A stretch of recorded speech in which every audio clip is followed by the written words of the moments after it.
When evaluating electrical installations for a 30 horsepower rotary air compressor, several factors need to be considered, including the full load amps, wire size, breaker size, and disconnect size. We will examine two options and determine which one complies with the National Electrical Code. The air compressor in question operates at 240 volts, 3-phase, and has a full load amperage of 76 amps. Now let's discuss the first bid. This bid involves number 2 THHN wire, a 125 amp breaker, and a 100 amp disconnect. The calculated ampacity for number 2 THHN wire at 100% load is 95 amps. According to NEC table 310.16, the minimum breaker size should be 100 amps. The disconnect size, as per NEC table 430.110, should also be 100 amps. Now let's move on to the second bid. The second bid consists of number 6 THHN wire, a 100 amp breaker, and a 100 amp disconnect.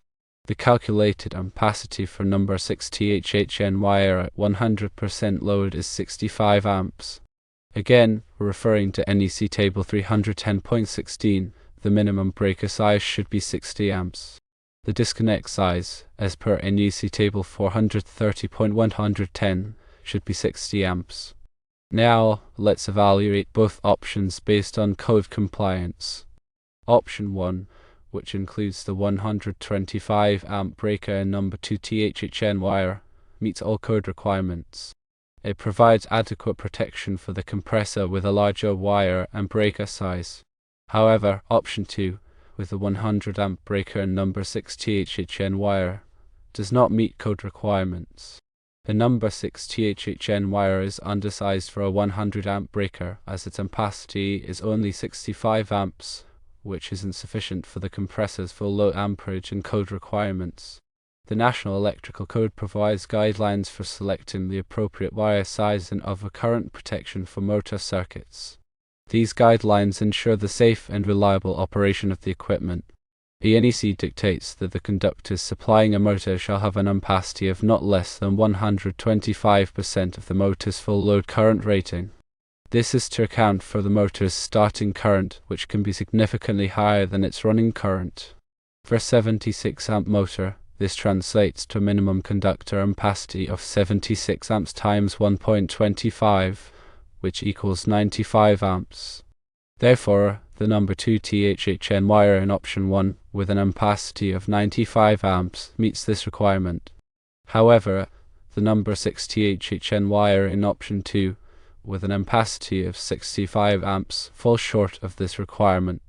The overcurrent protection for a motor circuit is intended to protect the motor control apparatus, and the branch circuit conductors against overcurrent due to short circuits or grounds. The NEC allows for the use of inverse time circuit breakers or fuses for motor overcurrent protection. The maximum rating or setting of the overcurrent device depends on the type of motor and its application. For a typical motor, the overcurrent device shall not exceed 250% of the motor's full load current rating when using an inverse time circuit breaker. In this case, 250% of 76 amps is 190 amps. Both breaker options, the 125 amp and the 100 amp, fall within this limit. However, it is important to note that the overcurrent device must be sized to protect the conductors. The conductors must be protected at their ampacity rating. In the case of option 1, the 125 amp breaker is acceptable because it is not larger than the conductor's ampacity of 95 amps. However, in the case of option 2, the 100 amp breaker is too large for the number 6 THHN wire, which has an ampacity of only 65 amps. The disconnect switch is used to isolate the motor from the power supply for maintenance or repair purposes.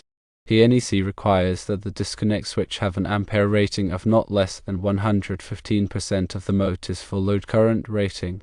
In this case, 115% of 76 amps is 87.4 amps. Therefore, a 100 amp disconnect switch is acceptable for both options. Considering all these factors, option 1, with the number 2 THHN wire, 125 amp breaker, and 100 amp disconnect is the more appropriate choice. It meets all NEC requirements and provides adequate protection for the motor.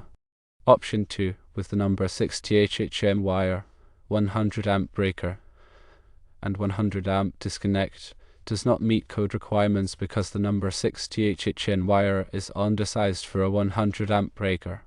Therefore, option 1 is the recommended solution. Additionally, let's consider voltage drop. Voltage drop is the decrease in voltage that occurs along a conductor due to its resistance. Excessive voltage drop can cause equipment to malfunction or operate inefficiently. The NEC recommends that the voltage drop in a branch circuit should not exceed 3%. The voltage drop can be calculated using the following formula: voltage drop equals 2 times K times I times D divided by Cm, where K is the direct current constant, which is 12.9 ohms for copper conductors, I is the current in amps, D is the distance in feet, and Cm is the circular mils of the conductor. For number 2 HHN wire, the circular mils is 66,360. For number 60 HHN wire, the circular mils is 26,240. Using the formula, the voltage drop for option 1 is 2 times 12.9 times 76 times 100 divided by 66,360, which equals 2.96 volts. The voltage drop for option 2 is 2 times 12.9 times 76 times 100 divided by 26,240, which equals 7.48 volts. As a percentage of the supply voltage of 240 volts, the voltage drop for option 1 is 2.96 volts divided by 240 volts, which equals 1.23%. The voltage drop for option 2 is 7.48 volts divided by 240 volts, which equals 3.12%. Therefore, option 1 meets the NEC recommendation of a voltage drop of no more than 3%. Option 2 exceeds this recommendation. Choosing the correct wire size and overcurrent protection is critical for ensuring the safe and reliable operation of the air compressor. Undersized conductors can overheat and cause a fire. Oversized overcurrent protection can allow excessive current to flow, which can damage the motor. The NEC provides specific guidelines for selecting the appropriate wire size and overcurrent protection for motor circuits. It is important to consult the NEC and follow its guidelines when installing electrical equipment. In summary, to install the 30 horsepower rotary air compressor at a distance of 100 feet from the breaker box, with the unit operating at 240 volts, 3-phase, and having a full load amperage of 76 amps, option 1 is the superior choice. Option 1 includes number 2 HHN wire, a 125 amp breaker, and a 100 amp disconnect. This option meets all NEC requirements, provides adequate protection for the compressor, and ensures that the voltage drop is within acceptable limits. Option 2, which includes number 60 HHN wire, a 100 amp breaker, and a 100 amp disconnect, does not meet code requirements because the number 60 HHN wire is undersized for a 100 amp breaker. Therefore, it is recommended to choose option 1 with the 125 amp breaker and number 2 HHN wire, as it provides appropriate protection and complies with electrical code requirements. By following these guidelines, ensure a safe and code-compliant installation for the air compressor. It is always advisable to consult a qualified electrician for any electrical work. They can assess the specific installation conditions and ensure that all work is performed in accordance with the NEC and local codes.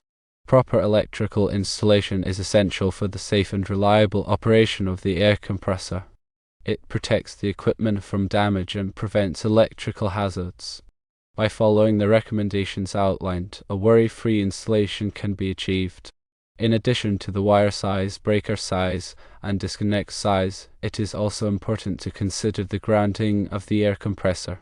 The NEC requires that all electrical equipment be properly grounded to provide a path for fault current to flow back to the source. This helps to protect people from electric shock and prevent equipment damage. The grounding conductor should be sized according to the size of the ungrounded conductors. For number 2 THHN wire, the grounding conductor should be number 8 AWG copper or number 6 AWG aluminum. The grounding conductor should be connected to the equipment grounding terminal in the air compressor and to the grounding electrode system in the building. The grounding electrode system typically consists of a ground rod, a metal water pipe, or a concrete encased electrode. Proper grounding is essential for electrical safety. It helps to prevent electric shock and equipment damage.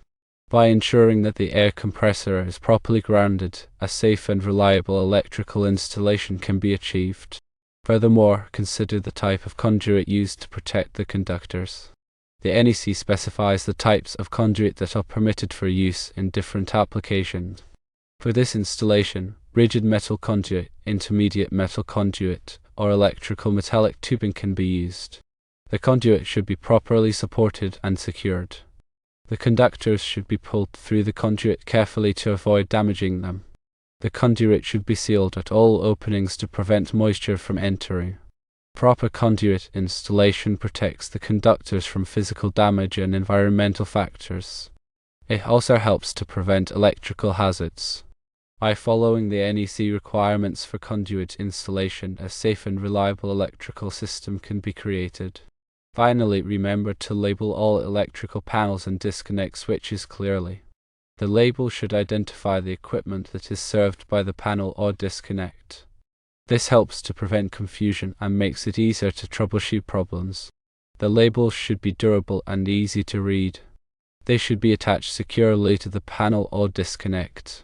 Proper labeling is essential for electrical safety and maintenance. It helps to prevent accidental shutdowns and makes it easier to identify circuits. By labeling all electrical panels and disconnect switches, a safer and more efficient electrical system can be created. In conclusion, choosing the right electrical components and following proper installation procedures are essential for ensuring the safe and reliable operation of a 30 horsepower rotary air compressor. By considering all the factors discussed, a code-compliant and efficient electrical installation can be achieved. Always consult a qualified electrician for any electrical work to ensure that it is performed safely and in accordance with all applicable codes and regulations.